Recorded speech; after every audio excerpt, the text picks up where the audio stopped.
China asserts sovereignty over Taiwan with fears of an attack by 2024 in a blockade of the island. China's diplomatic efforts are now countered by a larger diplomatic presence in the region on behalf of the United States and Japan as Foreign Minister Wang Yi walked out of a Phnom Penh gala dinner this week. On Thursday, the communist country reminded Thailand of its commitment to the One China principle by which Bangkok recognizes its sovereignty over the renegade island while it engaged in the largest military drill in its history just 20 kilometers off Taiwan as it simulated a blockade of the island by sea and air as its forces encircled it at 6 points. On Thursday, China's embassy in Bangkok described Thailand as a strategic cooperative partner as it reminded the country of its 1975 commitment to the One China principle by which it accepted Beijing's sovereignty over Taiwan. It comes amid unprecedented Chinese military exercises surrounding the island of Taiwan which are to run until at least Sunday. U.S. intelligence and top brass have repeatedly warned of China's hostile intentions against Taiwan which Beijing has vowed to someday take by force with an Australian expert and academic warning that China may launch its predicted attack on Taiwan before the end of 2024 with an all-out blockade against the renegade province where its superior air power will be the critical factor in delivering a knockout blow. China under the leadership of President Xi Jinping, left, has led Western countries to have buyer's remorse after decades of rapprochement with Communist China beginning in the 1970s with acceptance of the One China principle by which China under the United Nations and international law was recognized as having sovereignty over Taiwan, a principle accepted by the United States in 1978 and Thailand in 1975. This week, as President Tsai Ing-wen welcomed Speaker of the House of Representatives Nancy Pelosi to Taipei, she did so against the backdrop of intense saber-rattling from Beijing that is now going beyond simply an expression of disapproval into something far more serious, something which U.S. intelligence has been warning about for years and which U.S. policy in Asia is now trying to build a bulwark against, that is naked Chinese aggression which, much the same as Russia, must be contained at all costs. This challenge is facing all countries in the region including Thailand as Taiwan looks like it will be the point of contention as China ramps up its military exercises surrounding Taiwan at 6 points just 20 kilometers off the island, with live fire and warnings to commercial aircraft as well as maritime shipping to stay clear. The Communist Party Global Times newspaper in Beijing has said that the country's armed forces are simulating an aerial and maritime blockade of what China views as a renegade province following the provocative and historic visit of U.S. Speaker of the House of Representatives, Nancy Pelosi to Taipei on Wednesday. The further escalation of what is a growing problem and direct threat to peace and stability in the Asia-Pacific as well as the global economy, has its roots in the 1970s era of rapprochement between China, the United States and other Western powers which saw virtually the whole world, including Thailand, recognize the One China principle by which China was accorded theoretical sovereignty over the island which the Communist Party has never ruled and which has emerged as one of Asia's most successful democracies in recent decades. This week, as President Tsai Ing-wen of Taiwan welcomed Speaker Pelosi to Taipei and China raged at the visit, many Western powers and other countries even in Asia were questioning the thinking of the 1970s and decades of rapprochement with China which remains an authoritarian regime with the current President Xi Jinping seeking an unprecedented third term in power, by playing up his nationalist, strongman credentials to the elite of the Communist Party. Communist China never held power over Taiwan which held itself out as the Republic of China.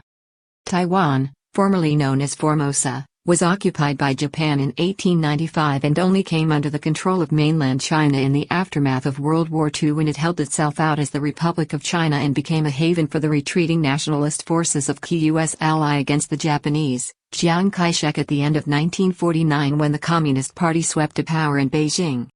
Even to this day, Taiwan sees itself as the Republic of China and theoretically claims sovereignty over the mainland. A theoretical claim that was been progressively rendered more obsolete by international diplomacy since the 1970s when China was brought in from the cold by the United Nations in 1971 and the United States in 1978, recognizing Beijing's sovereignty over the island.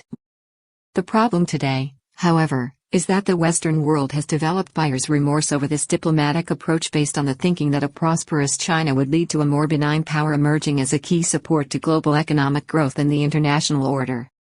Buyer's remorse from other powers after acquiescing in the 1970s to the One China policy after China's human rights record and its role in Hong Kong. In the last decade, the world has grown ever more wary about its long-standing rapprochement with China. This has been acutely aggravated by developments in Hong Kong and grotesque human rights abuses on an industrial scale in the Chinese province of Xinjiang, where the large ethnic minority group of Muslim Uyghurs have been persecuted in a campaign that has become impossible for Western democracies to ignore any longer. In Hong Kong, it now looks like the British agreement to hand back the once thriving city colony to Beijing in 1997 has killed off the once bright prospects for that city as an international powerhouse, with hundreds of thousands of Hong Kongers exiting the territory annually, many of them taking up an offer of UK residency to Hong Kong citizens just in the last 2 years. In June, the last British governor of Hong Kong, Chris Patten, fully accepted that Beijing had not honored its agreement under the treaty signed with the United Kingdom and which was the basis for the handover in 1997. At that time, it aimed to maintain Hong Kong's unique status and freedoms enjoyed as a colony. "They've broken their word, as I'm afraid they do regularly," said the last British governor of Hong Kong, Chris Patten, as investors and population take flight. "They've broken their word, as I'm afraid they do regularly," the former governor, who oversaw the then colony from 1992 to 1997 when it was the 8th largest trading center in the world, was quoted on Radio Free Asia in June. He described the colony he left behind as the equivalent of a Rolls-Royce with stability, effective democracy, a vibrant free press and the rule of law. All that was needed, he explained, was Beijing to turn the ignition key and drive the car to continued success. Today, investors are warned off the city by U.S. authorities. The once vibrant free press has been suppressed, with media outlets shuttered as in Russia, while respected publishers and journalists are jailed for voicing opinions deemed as a threat to national security by Beijing, all enforced by a government and security service installed and controlled by the Communist Party. The city's democracy and its once respected rule of law that flourished in the international territory, famous for its business acumen and dynamism while overseen by Britain up to 1997, has been snuffed out. U.S. intelligence sources have been sounding the alarm about China's rapid militarization for years, which is aimed squarely at Taiwan and efforts to take it.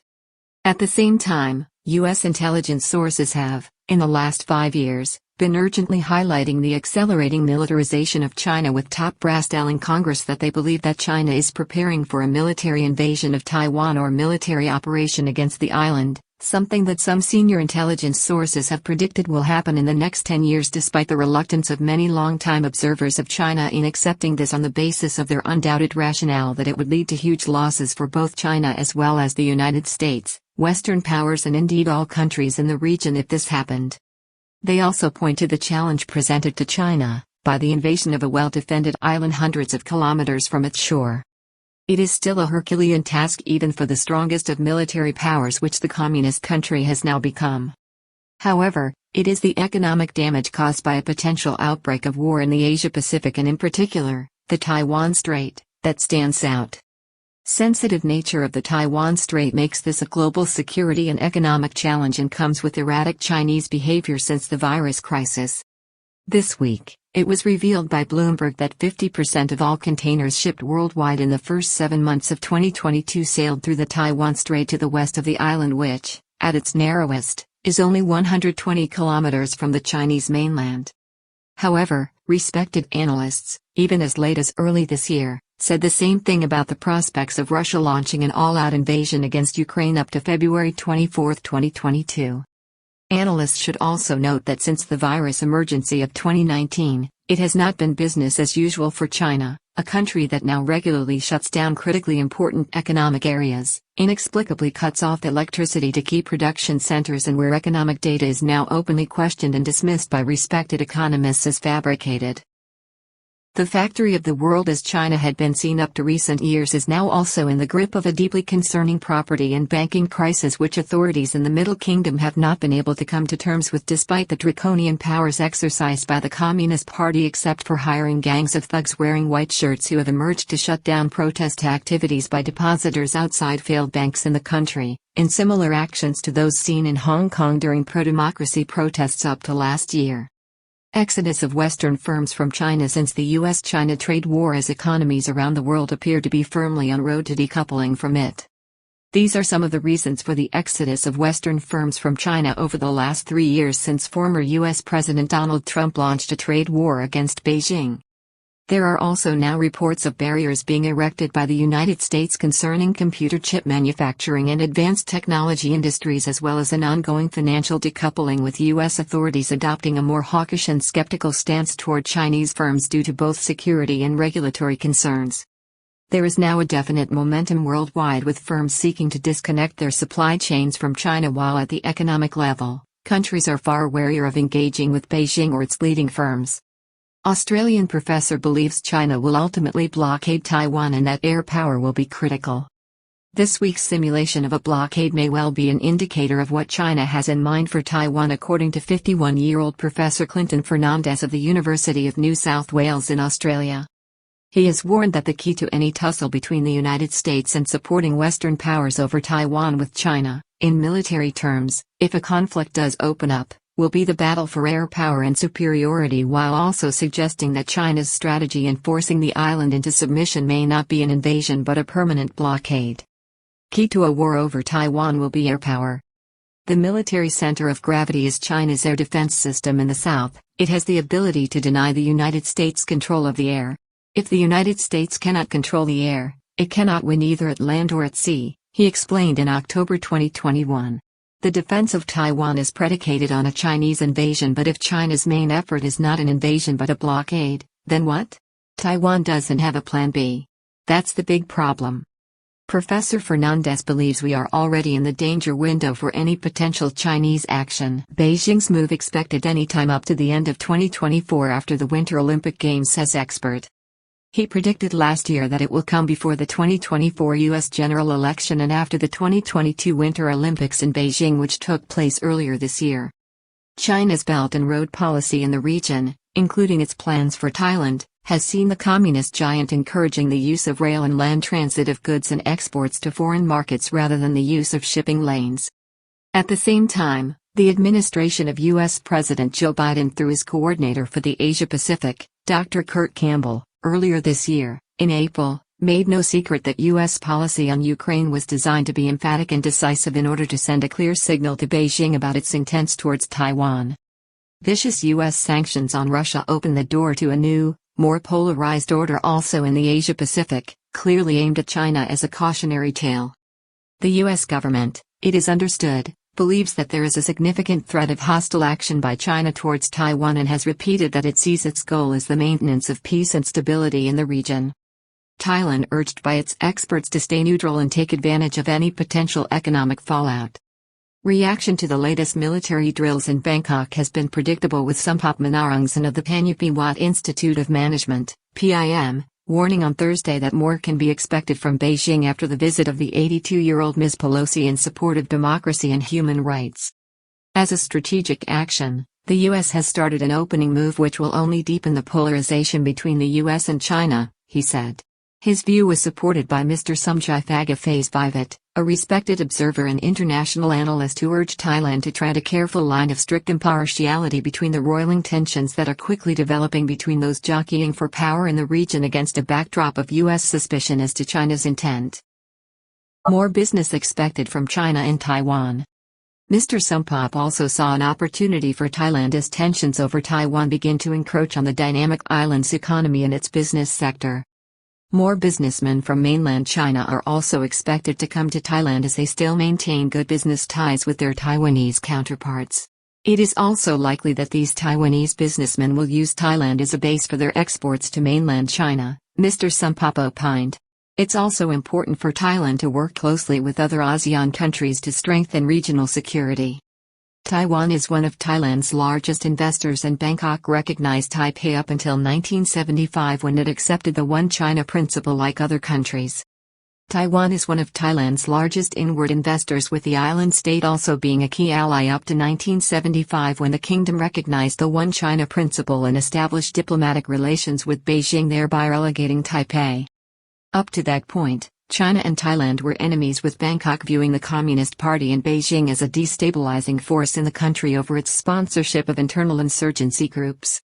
Today, after decades of prosperity achieved by working with China and the growth of the country's affluent Thai-Chinese business elite, the situation is utterly changed. Although Thailand, in the last 2 years, has been moving back into the orbit of the United States with a renewal of the country's long-standing military alliance with Washington and Bangkok signing up for the new Indo-Pacific Economic Framework for Prosperity, a network of economic relationships designed to strengthen and support U.S. supply chains in the region. Kingdom moving back into the orbit of the United States while also forging closer ties with Japan, a key part of the developing coalition to counter China. Significantly, Bangkok is developing closer relations with Japan, the country's largest inward investor, by a long shot, which is seen as playing a critical part in strengthening the U.S. alliance in the region being built to check what is seen as China's increased belligerence. A senior spokesman for the Ministry of Foreign Affairs, Tanny Sangrat, in Bangkok on Thursday offered Thailand's unwavering support of the One China policy and said that Thailand does not want to see any further actions which would aggravate matters further at this point. Mr. Tanny echoed the line of ASEAN foreign ministers meeting in Phnom Penh, Cambodia on Thursday at which China's Foreign Minister Wang Yi was in attendance, calling for every effort to preserve peace and stability in the region. That meeting was also attended by U.S. Secretary of State Antony Blinken with signs that ASEAN, while maintaining its neutrality, is in a pivotal position. China's Foreign Minister Wang Yi walks out. Japan's Foreign Minister Hayashi Yoshimasa also attended the conference and engineered a pact with ASEAN to work towards maritime security in the region. The presence of the East Asian power appeared to irk Chinese Foreign Minister Wang Yi, who walked out of a gala dinner event on Thursday suddenly after entering the room without giving any reason for the abrupt change of heart. On Wednesday, the Chinese embassy in Bangkok described Thailand as a strategic cooperative partner and called on the kingdom to uphold the principle it committed to when it signed up for the One China policy in 1975.